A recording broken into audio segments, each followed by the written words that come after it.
Welcome friends to Boiler Room Detective Channel. If you enjoy these videos, please like and subscribe to the channel. This case is the case of that time Ray was escorted off the job.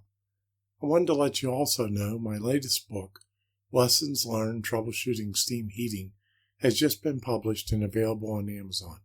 It covers over 70 steam problems and the possible solutions or causes. I hope it helps you on your next steam service call. I was a first-year apprentice working with Tom, a quirky journeyman. He always had a story. Some stories were about work and the trades, while others were about life. Tom was knowledgeable, but the stories sometimes continued forever before he imparted his lesson. Today's story was no different. This lesson was on the combustion air for a boiler room. He told me a story about a sooted boiler he worked on, and the sooting was due to the lack of combustion air. The only place to smoke cigarettes on school grounds without repercussions was the boiler room. The two combustion air openings inside the boiler room made it quite cold in the winter. The teachers asked the custodian to cover the openings so they could smoke in comfort.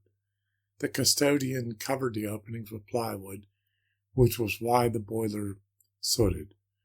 The sooting resulted in an expensive repair, and the school board discovered it was because of the teachers. They banned all smoking on the facility. One of Tom's other eccentricities was that he had no filter. He would blurt out what he felt, and oftentimes a recipient would take offense at his message. He's a no BS type of guy, my boss would say of Tom. The maintenance director for the school district was on the receiving end of one of Tom's lectures and not a big fan. "Hey kid, get the dimensions of the opening," Tom said, pointing to the single combustion air opening in the room. I opened the wooden folding ruler I had, one of the two requirements every apprentice was mandated to have. The other requirement was a pair of channel locks. When I gave Tom the measurements, he wrote them on a tablet he carried from job to job. After several minutes of Tom performing calculations using a pencil on the tablet, he looked up and said, "Ain't enough combustion air." That's the way we did calculations before cell phones. I followed Tom to the door that led to the outside, and Tom used his roller to measure the size of the window pane in the door. In a flash, he pulled the channel locks from his back pocket and smashed the glass in the window. A grin from ear to ear crossed Tom's face. Just then, the maintenance director walked inside the boiler room.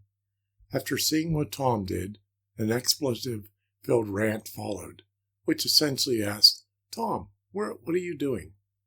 Tom looked calmly at the man and said, "Combustion air opening was too small. You should clean up the glass before someone gets hurt." So we were escorted off the property. When we reached the shop, the maintenance director, school district business manager, architect, and engineer had called and yelled at my boss. Tom was asked to clean out his truck and told to report to the union hall. I was assigned a new journeyman. It was the first and only time I was asked to leave a job. While I disagree with Tom's handling of the situation, I think about that job and how I would have handled it at this stage of my career. Tom was right. The combustion air opening was too small. Leaving it that way would have created a dangerous situation. I would have written something on the service report and followed it up with a call or letter. I'm just curious how you would have handled the situation if you found a serious deficiency on the job. If you would like to contact me, my contact information is here. In addition, I have two websites. BrewingWithSteam.com is focused on steam systems for breweries and distilleries. It includes a monthly blog about steam issues inside a brewery. My other site is FireIceHeat.com. It's my company's website and shows some of our capabilities. I've authored 12 books on boilers which are available on Amazon. My technical articles are included in these industry publications. Thanks for stopping by Boiler Room Detective, and I'll see you on the following case.